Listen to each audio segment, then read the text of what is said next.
y a les dispositions du code pénal. Parce que les infractions, les infractions, on ne peut pas les définir en dehors du texte qui les prévoit. C'est-à-dire qu'on ne peut pas les comprendre autrement. Pour les comprendre, on ne peut pas prendre le petit Robert, par exemple, trouble aggravé à l'ordre public. Lorsque tu prends le petit Robert, tu vas voir ce que c'est que ce trouble.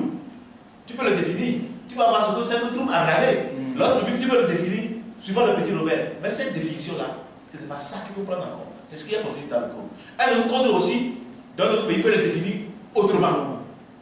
Je ne sais pas si vous comprenez. Un code dans notre pays peut le définir autrement. Et c'est en tenant compte de cette définition-là qu'on condamne. Donc c'est pour ça, pour vous donner la réponse, qu'on doit vous lire le code. D'accord.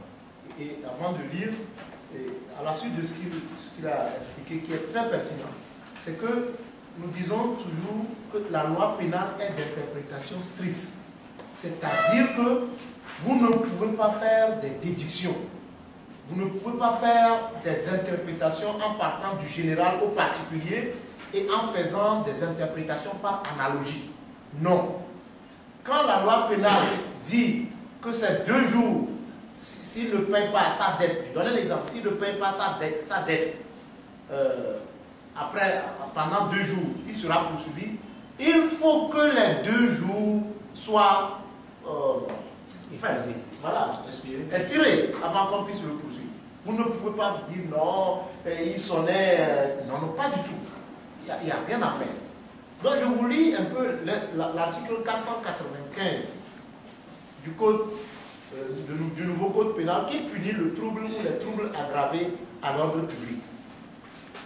Sont punis d'une peine d'1 an à 5 ans d'emprisonnement ceux qui, dans un mouvement de révolte,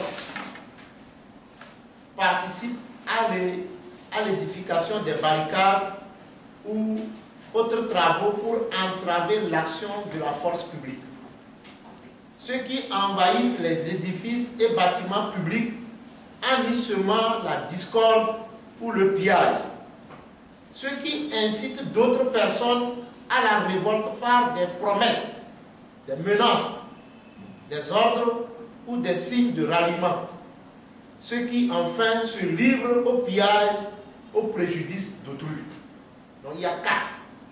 Maintenant, dans notre cas, il est poursuivi parce qu'on dit qu'il a incité d'autres personnes à la révolte par des promesses. On n'a pas rapporté la preuve de ces promesses. Par des menaces. On n'a pas dit qui est-ce que Foli Sativi a menacé. Par des ordres. On n'a pas dit à qui il a donné l'ordre et l'ordre a consisté en quoi. Et par des signes de ralliement. En quoi, quel a été ce signe de ralliement. Mais, avant même que ça ne soit établi, avant qu'on ne parle des signes de ralliement, des promesses, il faut l'existence d'un mouvement de révolte. C'est-à-dire qu'il faut que des gens sortent dans la rue pour dire nous sommes en train de nous révolter contre ceci, contre ceci. Or, nous n'avons pas vu M. Foli Sativi conduire dans ce pays un mouvement de révolte. Est-ce qu'il y avait eu en 2017 là où il n'y a même pas. Est-ce qu'il y a eu un mouvement de révolte dans ce pays? Dans ce pays. Non. Et donc cela voudrait dire que quand il n'y a pas de mouvement de révolte, on ne peut même pas parler d'infraction de troubles aggravés à l'ordre public. Parce que la loi dit ceux qui, dans un mouvement de révolte, donc quand il n'y a pas de mouvement de révolte, on ne peut pas parler de troubles aggravés à l'ordre public. Et c'est d'interprétation stricte. Et le procureur de la République, ses substituts, ils le savent. Et je vais vous dire ceci. Quand le juge, vous allez vous le voir dans notre déclaration liminaire, ils ont premièrement ouvert l'infraction et l'information sur 2 chefs d'inculpation. Rébellion et apologie des crimes et délits. C'est un jour plus tard que le procureur envoie un réquisitoire supplétif pour étendre les poursuites au fait de troubles aggravés à l'ordre public. Mais en fait de troubles aggravés à l'ordre public, il n'y en a pas. Maintenant, pour l'infraction d'apologie des crimes et délits, c'est prévu par l'article 552. Mais je ne sais pas s'il faut vous lire l'article. Je l'ai lu quand même dans la déclaration liminaire. Mais je vais vous le lire, parce que ça fait l'objet aussi de... Ça vous permettra de comprendre. est puni d'une peine d'emprisonnement de 3 à 5 ans d'emprisonnement. Toute personne qui, et on définit maintenant les actes qui sont constitutifs de cette infraction. Donc toute personne qui, par des discours,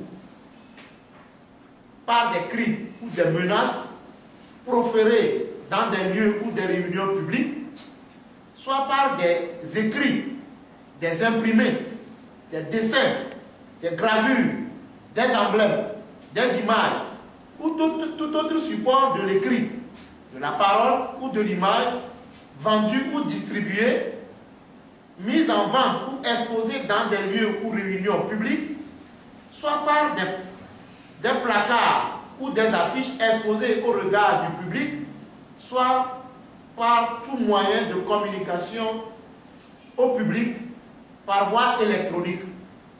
Donc, si quelqu'un procède par l'intermédiaire de tout ce qui est incité à faire l'apologie ou directement à inciter à commettre l'une des infractions suivantes.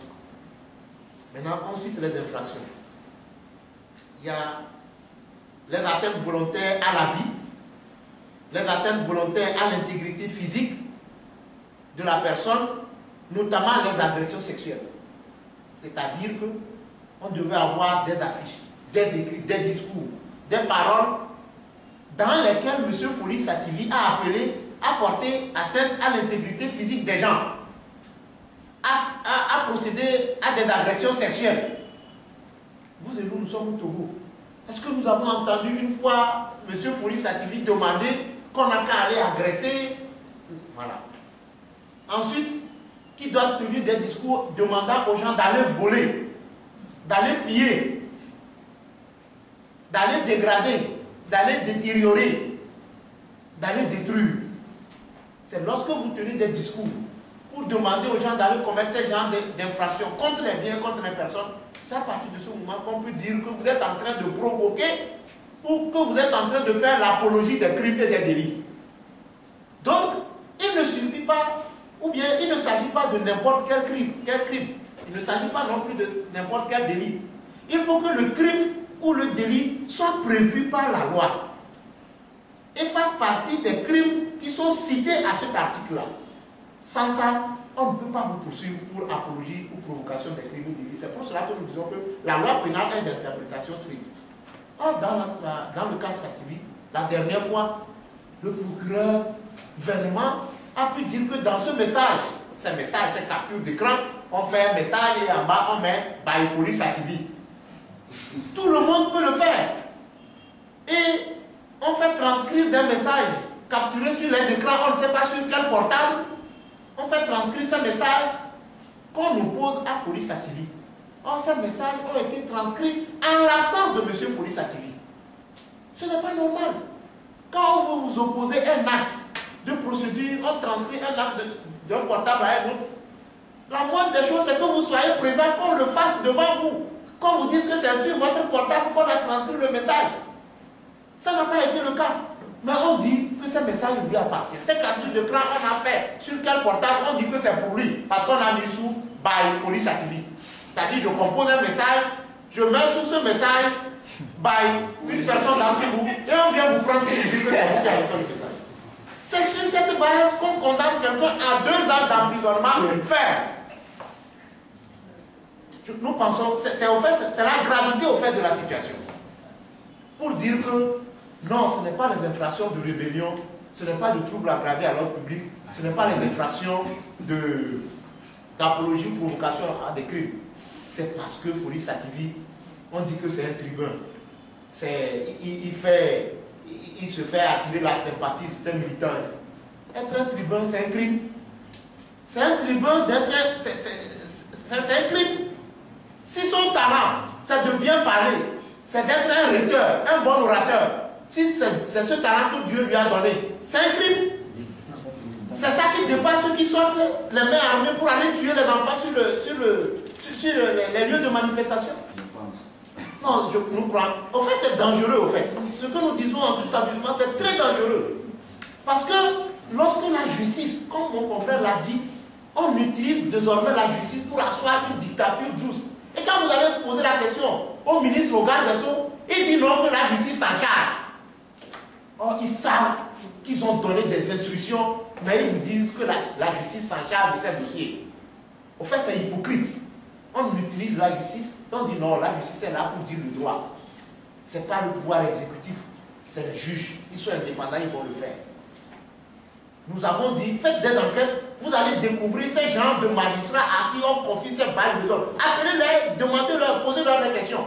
Ils sont là. Je crois que si vous lisez vraiment la déclaration liminaire, vous pouvez constater, vous pouvez avoir une orientation.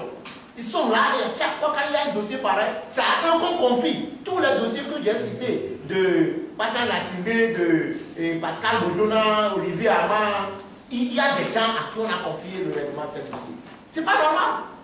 Mais ces gens, ils demandent sur le budget de l'État et c'est nous les autres citoyens, c'est nous qui payons les impôts pour les payer.